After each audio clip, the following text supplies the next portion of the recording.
اس کے بعد پھر اگلا دن جو تھا اس میں خدا یسوع مسیح نے ایک درخت تھا جو انجیل کا درخت تھا اس پر لعنت کی.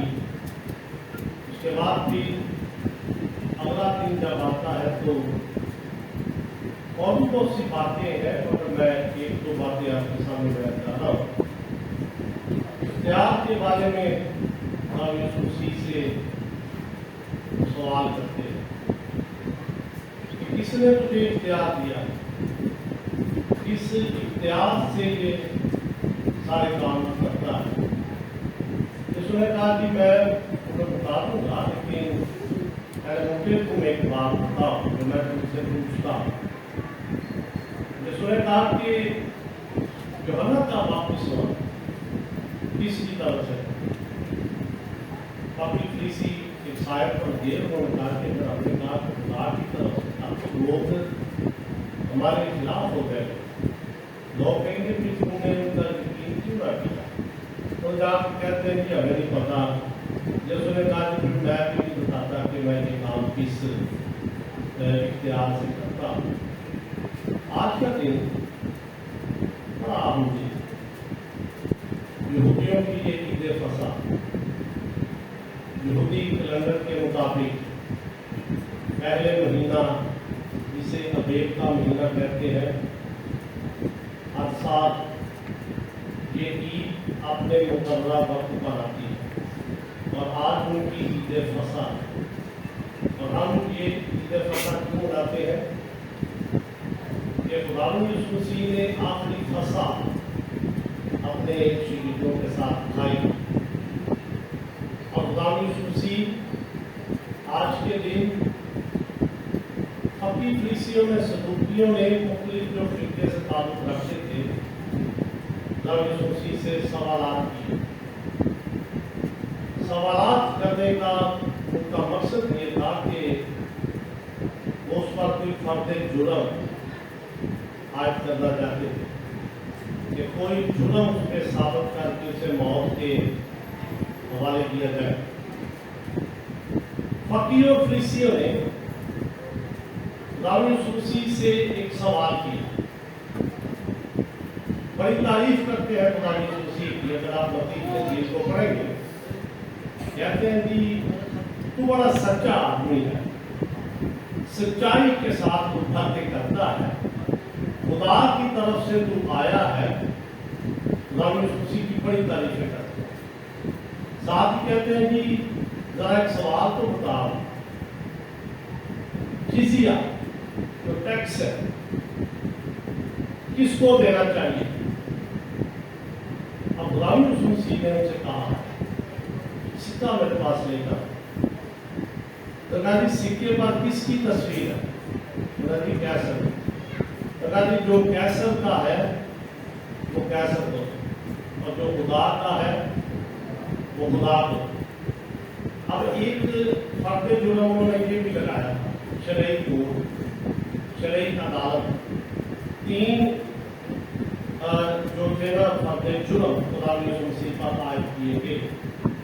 پہلے نمبر پر جب شریعت کے عالم بیٹھے اس پہ موت کا فتویٰ صادر کروانے کے لیے انہوں نے کہا کہ ہم نے سنا ہے کہ یہ شخص لوگوں کو بہکاتا ہے, قوم کہ روم کی جو حکومت ہے اس کے تابع نہ رہے, اس کے وفادار نہ رہے. دوسرے نمبر پر جو فرد جرم یسوع پہ عائد کیا گیا وہ تھا کہ یہ لوگوں کو منع کرتا ہے کہ کیسر کو اخراج نہ دو. تیسرے نمبر پر کہا جی اس نے کہا ہے کہ میں یہودیوں کا بادشاہ. اب خداوند یسوع مسیح آج کے دن بہت ساری باتیں میں نے پہلے بیان کیا کہ اگر آپ چاروں اور دل کا مطالعہ کریں گے تو بڑی تفصیلیں یسوع نے بیان کی, بڑی باتیں یسوع مسیح نے بیان کی. ایک اور فرقہ یسوع کے پاس آیا جنہیں صدوقی کہتے ہیں, یہ قیامت کو نہیں مانتے.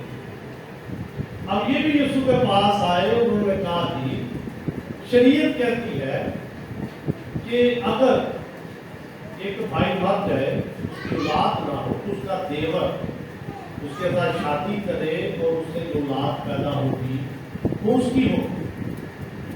مگر 7 بھائی ہے، ایک نے شادی کی، پھر دوسرے نے، پھر تیسرے، چوتھے نے مار دیا، وہ 20 بیویوں کے مارے. قیامت والے دن وہ کس کی بیوی ہو؟ یسوع نے کہا کہ قیامت کے دن شادی بیاہ نہیں ہو، وہاں پہ لوگ فرشتوں کی مانت ہوں گے. یہ سارے وہ واقعات ہیں جو آج کے دن رونما ہوئے، اور آج کے دن ہی خداوند یسوع مسیح نے کے شاگردوں نے پوچھا تو کہاں پہ فسا منگانا چاہتا ہے؟ یہودیوں نے کی حیثیت سے خداوند یسوع مسیح پر یہ فرض تھا کہ وہ اس عید میں جو عید فسا ہے اس میں شامل ہو، کیونکہ یہ فرض تھا. اور خروج کی کتاب میں خدا نے بڑے واضح طور پر کہا تھا کہ ہر یہودی اسرائیلی جو بالغ ہے وہ اس عید میں شامل ہے. اب خدا یسوع مسیح کے شاگردوں نے جہاں پر خدا یسوع مسیح نے کو کہا کہ میں جہاں پر فسا منانا چاہتا ہوں وہاں پر سارے اکٹھے ہوئے. اب یہاں پہ جو حوالہ میں نے آپ کی خدمت میں پڑھا ہے کہ آج کے دن کے تعلق سے ہے، جب خدا یسوع مسیح کو معلوم ہو گیا کہ یہودا اسکریوتی نے فیصلہ کر لیا ہے کہ وہ یسوع کو پکڑوائے، کیونکہ وہ جا کر سردار کاہن و فقیوں کے ساتھ یسوع کا سودا کر دیا ہے 30 سکوں کے عوض. اب خدا یسوع مسیح نے جب دیکھا کہ شیطان جو ہے وہ پیچھے پڑا، تو لکھا ہے کہ یسوع دسترخوان سے اٹھا جہاں پہ سارے بیٹھے، اور خدا یسوع مسیح نے اپنے کپڑے اتار کر ایک کپڑا لیا اور اپنے شاگردوں کے پاؤں وہ دھونے اس نے شروع کر دی. یہاں پہ شمعون پطرس کا ذکر کیا گیا ہے. شمعون پطرس تک جب خدا یسوع مسیح پہنچے اس نے کہا کہ میں اپنے پاؤں کو تجھے ہاتھ میں لگانے دوں گا. خدا یسوع مسیح نے پطرس سے کہا کہ اگر تو مجھے ایسا نہیں کرنے دے گا تو میرا شریک نہیں ہوگا، تو اس میں شامل نہیں ہوگا. اور پھر خدا یسوع مسیح نے جب پاؤں دھو دیے تو خدا یسوع مسیح نے اپنے شاگردوں کو 13ویں آیت میں کہا تو مجھے استاد اور خداوند کہتے اور خوب کہتے ہو کیونکہ میں ہوں. اور جب مجھ خداوند اور استاد نے تمہارے پاؤں دھوئے تو تم پر بھی فرض ہے کہ ایک دوسرے کے پاؤں دھویا، ایک دوسرے کے.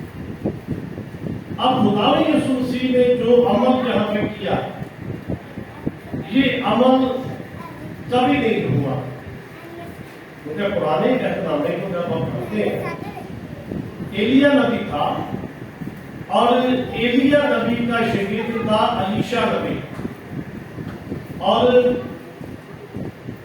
رواج یہ تھا، طریقہ یہ تھا کہ جو شاگرد ہوتا تھا وہ اپنے استاد کی خدمت کرتا تھا، وہ اپنے استاد کے پاؤں کو دھوتا تھا، وہ اپنے استاد کے ہاتھوں کو دھوتا تھا. اور خدا کا کلام بیان کرتا ہے کہ الیشا نبی جو تھا وہ ایلیا کے ہاتھوں پہ پانی ڈالتا تھا. اور خدا یسوع مسیح نے یہ استاد ہونے کی حیثیت سے اس نے یہ نمونہ ان کے سامنے پیش کیا. اس نے اپنے شاگردوں کے پاؤں دھوئے اور کہا کہ تم پر فرض ہے کہ ایک دوسرے کے پاؤں دھویا. لیکن اس معاشرے کے اندر لوگ نہیں کرتے یہ رسم. یہاں پہ لفظ ہے فرض ہے، فرض کا کی چیز ہے یہ چیز کہ آپ ایک دوسرے کے پاؤں دھوئیں، اور لوگ سمجھتے ہیں کہ ہم کسی کے پاؤں کو ہاتھ لگائے. اور خدا یسوع مسیح نے کہا کہ یہ میں نے نمونہ تم کو دیا ہے کہ تم بھی اس سے انسان کے اندر عاجزی انسان کے اندر آتی ہے جب یہ عمل کیا جاتا ہے. تو خدا یسوع مسیح کا یہ حکم کہ تم پہ فرض ہے کہ ایک دوسرے کو کے پاؤں